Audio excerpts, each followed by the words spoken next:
This show was produced by the Geek Happy Network, constantly curious about the things we love. If you enjoy listening to Represented, remember to subscribe to the show on YouTube or on your favorite podcast app. Remember to leave a review. We'd love to hear your thoughts. Hi, I'm Jamie Mack. Welcome to the Represented Podcast. My name is Mick Narciso, and you are listening to the Represented Podcast. What's up? My name is Robert Mudhama, aka Lucid. Hi everyone, my name is Noni Rupia and you're listening to Represented Podcast.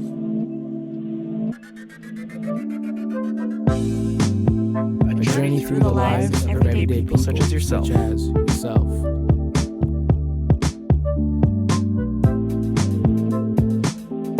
me out on episode 2 of season 1. Listen to me on episode 9, season 1. Episode 7 of season 1. I think I couldn't be more happier and more like myself now, I feel. It opened my eyes to why I think and feel the way I do, And they inadvertently teach me how to be more creative. And I'm excited to share that story.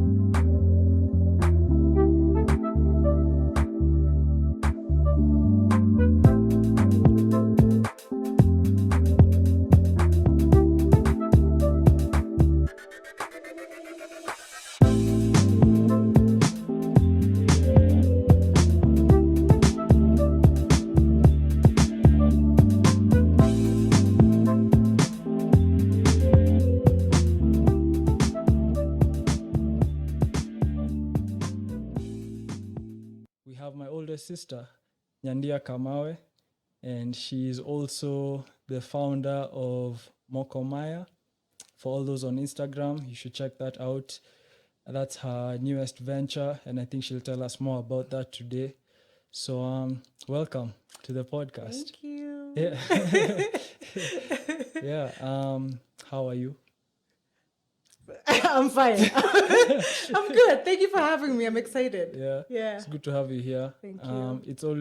It's going to be difficult for me as well, not just you, because it's weird interviewing family. Because like, what do you ask? Yeah. But we'll figure it out. It's not awkward at all. Yeah. Yeah. So maybe we can start with Moko Maya. What is Moko Maya and why did you start it? So what is Moko Maya? Moko Maya is a home decor line, simply put. My initial focus into the market is through upcycled bottles. So we are creating home decor goods using upcycled bottles, creating vases, candle hurricanes, candle toppers, painted bottles, with a goal of expanding further. Right now, we are kind of working on a collaboration for a wedding decor line with a partner, and the goal is to expand into more household items, not necessarily glass, but we'll see where it goes. But that's where it started. It started there because obviously Corona, and I was in the middle of the wilderness. I just quit my job during Corona. So I've been wanting to start it for a long time, and the materials to start the bottle part of it were there. So I went ahead and started with that, and then we're gonna move forward as Corona allows us to get back into real life. As far as the name Moko Maya, it is these hands in Kikuyu. But I'm also fascinated with Japanese design, which is very minimalistic. And so Moko Maya is also a Japanese word. Don't ask me what it means in Japanese, but It's just my fascination with Japanese design that it just felt right to call it Moko Maya because everything is handmade. And I intend to keep it that way for most of our products. So yeah.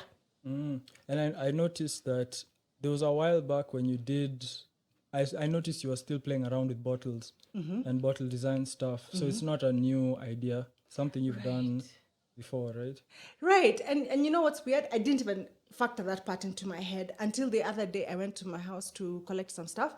And then I found like some of the paints I'd been working with and some bottles that I had cut and some, and so it was like, oh, this is not actually new. It's been a process, but not cognitively. I mean, it's been one of those things where for a long time I've really wanted to get into the glass upcycling space.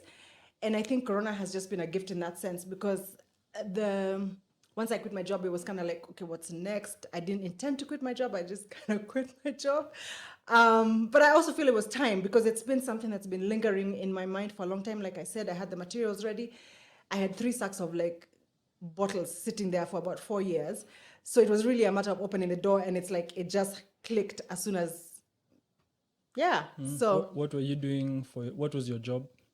So I was previously a branding and communications manager for an organization that deals with young women. And my job with that was basically all internal, external communications, email, social media, all the branding work, all the design work, but I also did all the events. So I would be responsible for putting together events. If we had speakers, reaching out to the speakers, figuring out who the speakers should be, and tailoring the event from start to finish, coordinating with event space when it requires. Sometimes we had stuff that happened on site that did not require as much planning. So my previous job was very all over the place, and I felt it was time to kind of focus on where my talents are. As much as I enjoy communications, it wasn't necessarily... Okay, maybe it wasn't necessarily. I think I've been there for too long. 9 years is a long time to be in the same organization. And I think when you've grown with an organization, because when I joined, it was only a year old, or actually less than a year old. And to stay that long, it's kind of, you want to challenge yourself in a new way. And it was stale. It was time to move on. Yeah. So that's what my job was before. Oh, okay. And how did you get into that position in the first place? So the way I got into that was happenstance, because initially when I moved back to Kenya in 2011, I was looking for a way to kind of plug back into society. I didn't really have relationships on the ground. And so as I was trying to kind of find my way around Kenya, I met a few different people. I think my first or my second week here, a cousin of mine who had an advertising account with a big agency invited me over. Cousin of ours. A cousin of ours. Actually, his name is Kaleki. Invited me to a meetup with some ad executives. And in the process, I met a gentleman who I had shared with, what I wanted to do in Kenya and what I was into, because I had taught in Atlanta as well. I had taught young women in Atlanta with web design, and I'd also taught an after-school program for tribal youth. I taught photography with that. So coming back to Kenya, I was looking for a space where I could volunteer, so I could kind of get out of the house and meet people. And so this guy suggested to me this organization. I DM'd them, and they were looking for a trainer, so I became a trainer. I still train with them, actually. I train UI UX design. But in the process, I was engaged as a consultant to do some design work for the organization. Then it went into rebranding the organization. Then it went to producing materials whenever they had an event. And then it just kind of slowly morphed into social media, because they didn't really have a social media presence. And then it's okay, why don't we just hire you and give you a position where you can kind of do all these things? And because it was a small organization, that's why the position was kind of lumped up together: branding, communications, and design and events, kind of all. But I also feel it was a natural flow, because if you're going to do design, you need to be able to communicate to the organization. And so that kind of came naturally, and I found myself morphing into that position, yeah. But I'm grateful for it, as much as it was very organic in the sense of corporate world, when people ask you what do you do? And it's well, I do this for them, I do this for them, I do, it's never a straight answer I'm a this, I'm grateful for that kind of octopus existence, because it really allowed me to have my hands in different places, get to meet people, get to do things that maybe I probably wouldn't have done had I stuck the design path, which was always my goal, was to do design work. So yeah. So design is that's who you are. That's the art. It's what I studied. And I've tried to kind of go away from it by going into this other space, but it's not... I can't separate from it. I can't say that it will be forever, but it is at the foundation of everything I do. And I think that's why Moko Maya is a really exciting opportunity for me, because it allows me to exercise that part of myself as well as the artsy crafty part. So yeah, design will definitely always be part of me.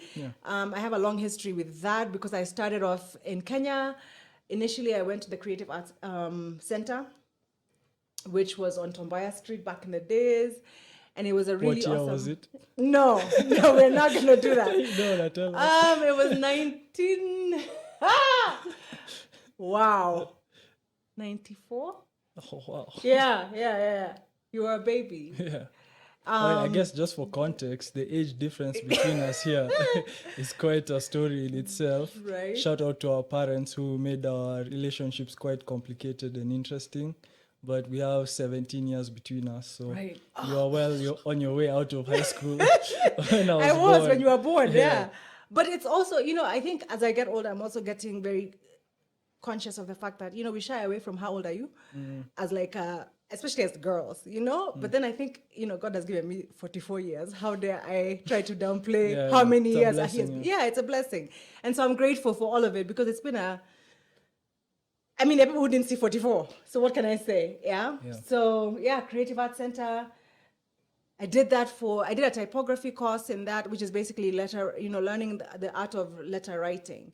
And in the process, I moved into Kenya Polytechnic, pursuing a graphic design diploma, did that for like a year and a half. And before I finished, I ended up going to the States where I pursued a Bachelor in Fine Arts, focused in graphic design. So I've always been in that design art space. What year did you go to the States? 96.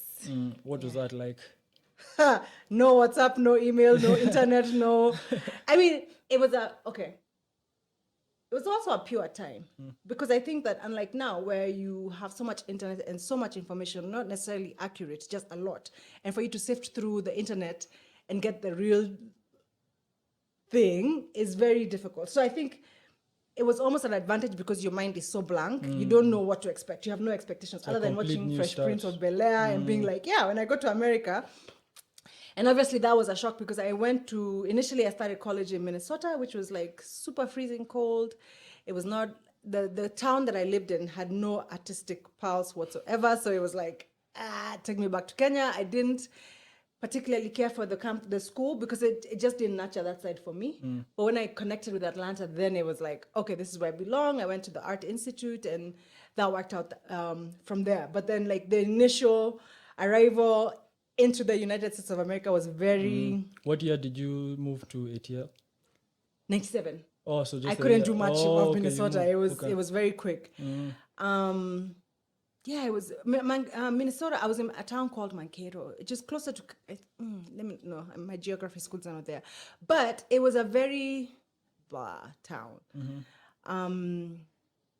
We had like one McDonald's, it was just small town America. 30,000 pop. Out of the 30,000, like 12,000 were like students on our campus. So you can imagine the rest was probably supporting staff on campus. So Why did you go to the States in the first place? Why the States? Okay, so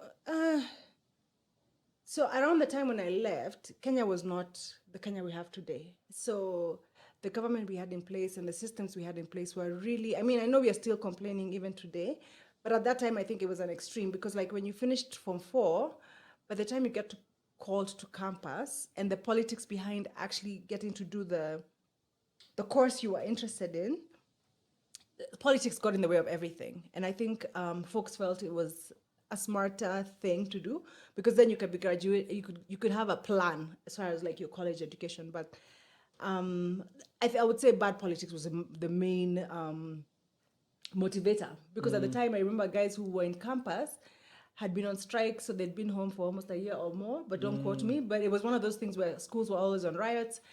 And then the only college or university that had what I wanted to study was the University of Nairobi, which narrowed the chances of you getting called to go do that because you didn't get to choose your major.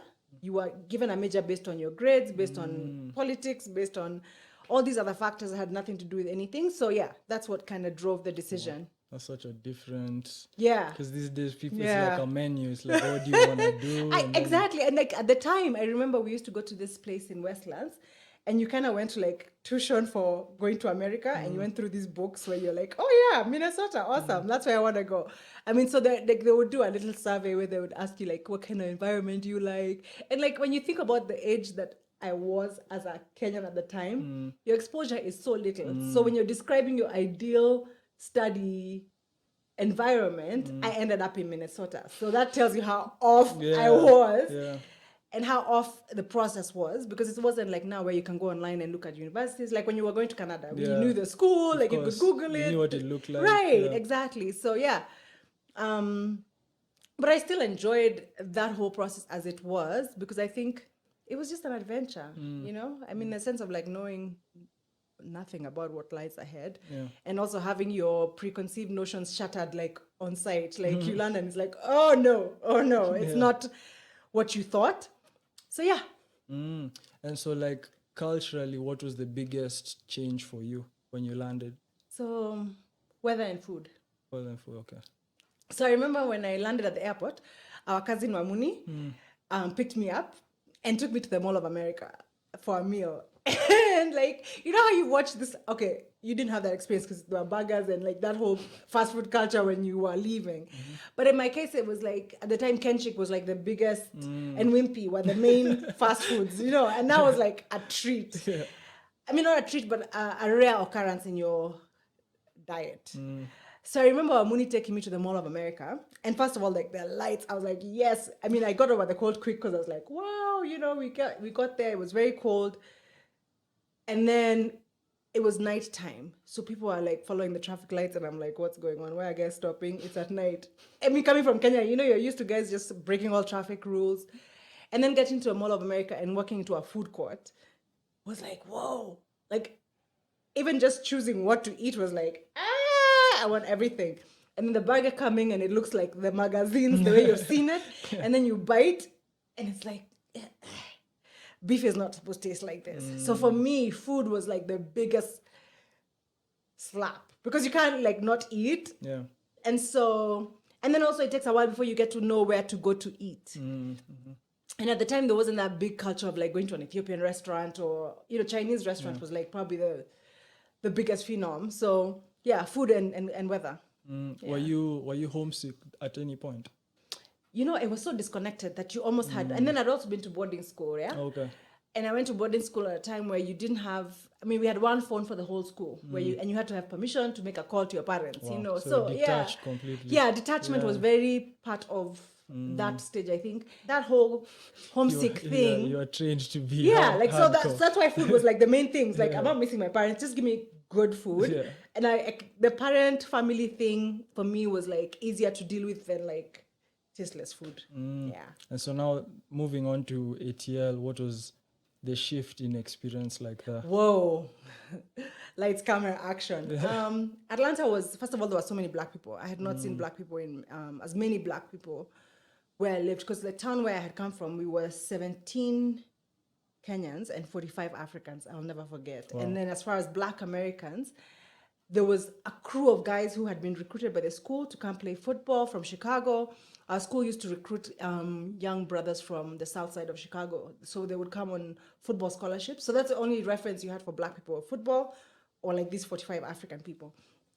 Atlanta was black, like everywhere. The gas station, it was so exciting for me because I was like, yes. And then the music on the radio was like black music. Because like you're coming from a place where it's like, there's no, like they had Scandinavian like cookouts for fun, right? And then you go to Atlanta and the Olympics had just been hosted in Atlanta. So having been that it was a city that had just hosted the Olympics in 96, all the Fortune 500 companies had just moved, and then like... That's so interesting, because for me, Canada had just hosted the Winter Olympics in 2010. Really? Yeah, and then I moved there in 2012. Interesting. And that's when Vancouver became the worldwide Vancouver that everyone knows. Okay. Yeah. Making it like, that's why it's a culture, like a melting pot. Yeah. Because I think Vancouver is quite... It is diverse in its own super way. Asian, but like it's got some diversity for to sure. it. Yeah. Interesting. And very modern, and I think it came in when with all the that development. investment. Yeah. Yes. So there was a lot of investment that had happened in Atlanta. And so Bank of America, all these guys had moved to the south and were now trying to make home there. And so the city in itself had really kind of upgraded to be able to qualify for hosting the Olympics, because, you know, they get a budget that's like ridiculous. And then there was a large Kenyan community, not African, like Kenyan community. So at the time, I mean, looking back, maybe it wasn't the greatest thing about it. But I mean, for me at that moment, it was like, oh my God, Kenyan people, they'll show you where to get like ugali and also like hang out, because that's also a time in my life when I was partying. So it's like, but just that sense of community. I remember that was like super exciting. Yeah. And then how long did you spend in Ethiopia? Till 2011. So 97 to 2011. Yeah. Yeah. Did you enjoy your entire time there, or what were the? I enjoyed it until I didn't enjoy it. Okay. Yeah. Yeah. So the part that I enjoyed, like I can never take, like I have like really fond memories of Atlanta. However, it got to a point where I think in my soul and spirit, I just wasn't happy. And on so many fronts, whether it's professional, personal, like it just was time. I felt like it was time to go home. And weirdly, I know like someone will hear me and think I'm psycho, but I started having dreams where in my sleep I would be in Kenyan settings. And I hadn't, you know how when you live somewhere, you live based on for me, I dream based on What's around you? what's around me, yeah, and had never dreamt a Kenyan dream. And I would dream those extremes of like Soko or like, just a Kenyan. Africa was Yeah, calling. it was calling. And then I remember sharing the conversation with, I first shared it because it came and came and came, and then it was just like, oh, okay, I hear you. So then the first person I talked to, of course, was my sister, Washera. And then she's like, yeah, like, why not? And no, actually, I talked to Cynthia first. So I called Cynthia and she was like, baby, I had a dream you went to Africa and you never came back. And I was like, what? Because in my head at that point, I was thinking, okay, it's time to visit home and then come back refreshed. But then she was like, no, I had a dream that you went and you never came back. So I just didn't want to tell you. You never got to visit within that time? No, I entire visited time? once in 96. Okay. Wow. Yeah. So when she said that, it was just like, weird. And then like for me, I feel like there's a good majority part of my life where things happen or get revealed in dreams, and not in a prophet kind of way, but just kind of, I think my energy at that point was already home. And then I spoke with Washara and she's like, yeah, awesome idea. Why wouldn't you? I think you would do awesome there. And then I called Mami and I was like, oh, I've been dreaming. Oh, okay, come.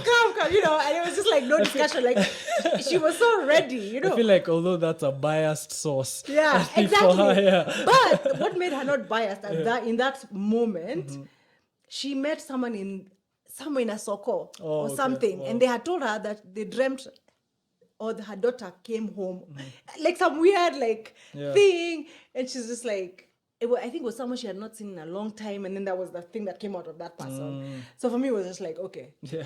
what's going on? Whatever it was, but that's kind of how I ended up coming back home. I really didn't have a major plan. I didn't save for 10 years. I'm building a house in Kenya. It was just like, okay, I'm going. And that tends to be my MO, unfortunately, is very trigger. So if I feel it and I feel it long enough, I can make a decision on it. It may not be the best decision, but I'm able to also make trigger decisions very happily. Yeah. And so those things happened within a space of like 2 weeks. I was in Kenya. And the weird thing is, I remember looking for a ticket home and getting a ticket for like $200. And it was wow. if there's no other sign I need, Yeah. like it was like 300 or it was like a ridiculous amount of money. And it was through a friend who was a friend of Washera's, who worked for Emirates. And it was just one of those things where it was like, what? It was laid out. It was just laid out and it was so easy. That, like all I needed to do was just like say it. And once I said it, it was done. Yeah. Yeah. So what is that reorientation like? Coming Still back happening. home? Okay, so on one hand, there's a part of repatriation for me that was really joyful in a way that there was never the kind of fear and anxiety that I had in the US in terms of trying to figure myself out, yeah? But obviously the systems, the existence of Kenya, and I think you were here for part of my repatriation, so you kind of also experienced my little tantrums. So yeah, like the little things, going to the supermarket and like body, like space, like why are they like touching me? Those little stupid things. But like in the bigger things, I think it was it was one of those things I feel like there were confirmations like as soon as I landed, like I got a gig with Crown Paints and it may not have continued, but it was just like, okay, I'll go register a company and then I'll do this job. And, and so I had so many little things that happened that made me clear on the fact that this is where I was supposed to be, because I think I was still in a bit of denial when I first came. and my stuff was still in Atlanta. And so when mom went for Noge's graduation, she then shipped my stuff over here. So yeah. Oh, okay. Yeah. Wow. And Noge is our brother, aka Mr. Oh. Kamawe. Right, that Get too. it right. He was on episode 1 of the podcast. Yeah. That's so interesting. It's funny how maybe it's just because of the people I have around me. I've had a lot of this diaspora conversation, and I'm always curious about people's mindset when they go versus when they come back. That whole, and speaking of when I was around for your repatriation, like you said, I think I had the benefit of realizing just what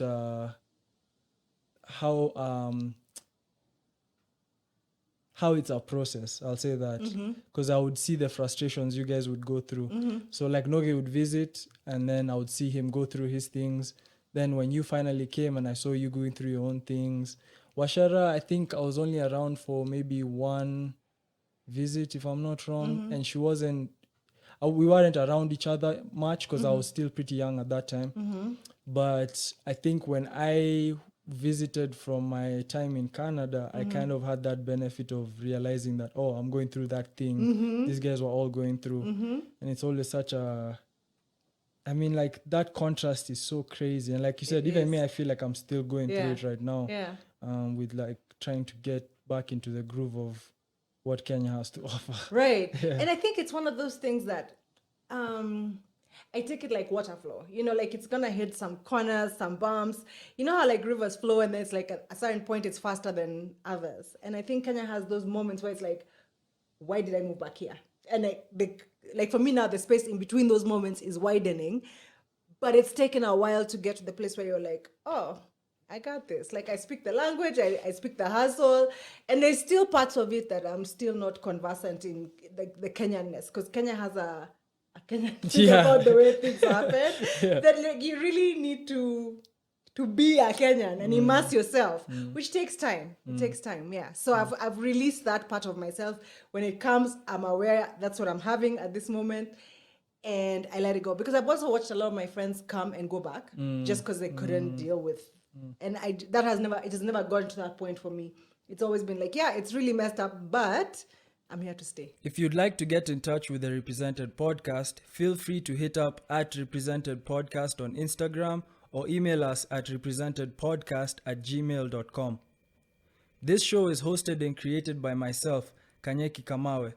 Editing by Lucid and myself. Video directed by James Kamawe. Video editing by myself, Nyandia Kamawe. Intro music by Lucid and Mari Narciso.